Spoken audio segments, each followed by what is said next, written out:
Hi, Nikki Weiss here, founder and president of the SalesWise Academy. My go-to rule for a productive Zoom meeting is to cancel it. If you are simply trying to deliver information, you should send an email.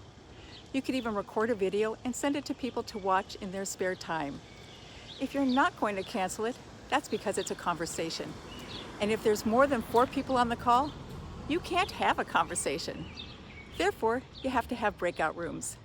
I think the breakout room feature in Zoom is brilliant, and I encourage you to consider using it in every meeting. Breakout rooms let you separate people in a meeting into smaller groups where they can have their own private conversations and then come back to the larger meeting later. When I poll the groups I work with about what they liked best about the meeting, they invariably say, breakout rooms. I'm going to share some applications for you to consider.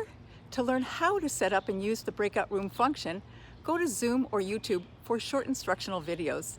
They're terrific. So let's go. Start each meeting with a quick, fun, get-to-know-you icebreaker question. Icebreakers set a positive tone for the meeting and get people connected quickly. Put people into breakout groups of 2 to 5 people. Some questions to ask.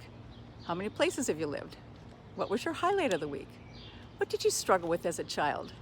Share a great book or movie recommendation. The ideas are endless. Breakout rooms are also a wonderful way to practice sales and leadership skills or an upcoming presentation in a safe and small environment.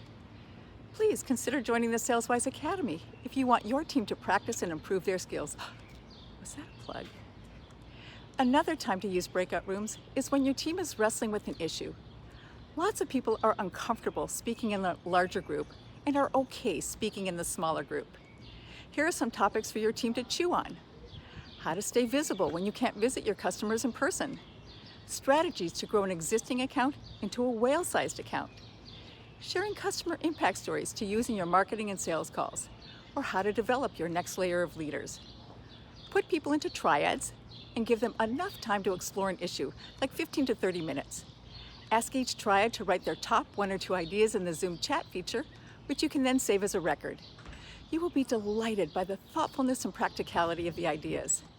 When the whole group is back together, mine for common themes and plan your next steps. If it's important enough to have the meeting, it's important enough to do it well.